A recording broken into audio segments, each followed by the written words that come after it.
ഏറെ നാളുകൾക്ക് ശേഷം തന്റെ സുഹൃത്തിനെ യാദൃച്ഛികമായി കണ്ടുമുട്ടുന്ന നിരഞ്ജൻ. എന്നാൽ സുഹൃത്ത് ക്ഷയരോഗബാധിതനാണെന്ന് അറിയാതെയുള്ള സൗഹൃദം പങ്കുവയ്ക്കലിൽ വിശേഷങ്ങൾക്കൊപ്പം രോഗവും പങ്കുവയ്ക്കപ്പെടുന്നു.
ക്ഷയരോഗ ലക്ഷണങ്ങൾ നിരസിച്ചതിന്റെ ഫലമായി നിരഞ്ജന് തന്റെ മുത്തശ്ശനെ നഷ്ടപ്പെടുന്നു.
കണ്ടില്ലേ സുഹൃത്തുക്കളെ, നിരഞ്ജന്റെ രോഗലക്ഷണങ്ങൾ അവഗണിച്ചതിന്റെ പേരിൽ അവൻ അവന്റെ മുത്തശ്ശനെ നഷ്ടമാണ്.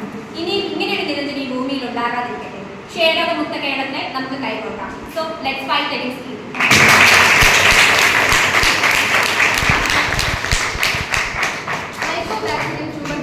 എന്ന രോഗാണു മൂലമുണ്ടാകുന്ന ഒരു മാരക രോഗമാണ് ക്ഷയരോഗം അഥവാ TB. ഈ രോഗം പ്രധാനമായും ബാധിക്കുന്നത് ശ്വാസകോശത്തെയാണ്. രാത്രികാലങ്ങളിൽ മാത്രം കണ്ടുവരുന്ന ചുമ, കഠിനമായ പനി, തളർച്ച, വിശപ്പില്ലായ്മ ഇവയെല്ലാമാണ് ക്ഷയരോഗത്തിന്റെ പ്രധാന ലക്ഷണങ്ങൾ.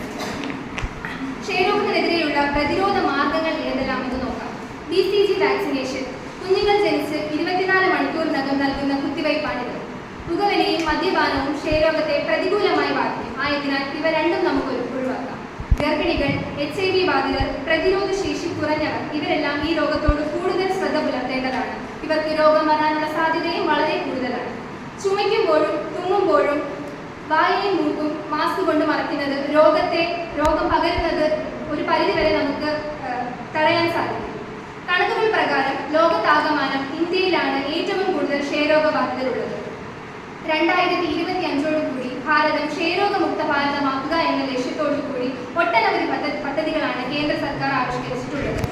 ഇതിലെല്ലാം ഉപരി ക്ഷയരോഗം ഒരിക്കലും ചികിത്സിച്ച് മാറ്റാൻ സാധിക്കില്ല എന്നൊരു മിഥ്യാധാരണ നമുക്കിടയിലുണ്ട്. എന്നാൽ അത് തികച്ചും തെറ്റാണ്. ഡോക്ടറിന്റെ നിർദ്ദേശപ്രകാരം രോഗിയുടെ ഉള്ളിലെ രോഗാണുവിന്റെ തോതനുസരിച്ച് അല്ലെങ്കിൽ തീവ്രത അനുസരിച്ച് 3 മാസം കൊണ്ടോ 6 മാസം കൊണ്ടോ 9 മാസം കൊണ്ടോ ചികിത്സിച്ച് പൂർണ്ണമായും ഭേദമാക്കാൻ സാധിക്കുന്ന ഒരു രോഗം തന്നെയാണ് ക്ഷയരോഗം. സ്വർഗം നമ്മുടെ കയ്യിൽ തന്നൊരു മുത്താണല്ലോ ജീവിതം. അത് ജീവിക്കായി എറിഞ്ഞുടയ്ക്കും വിഡ്ഢികളാകൽ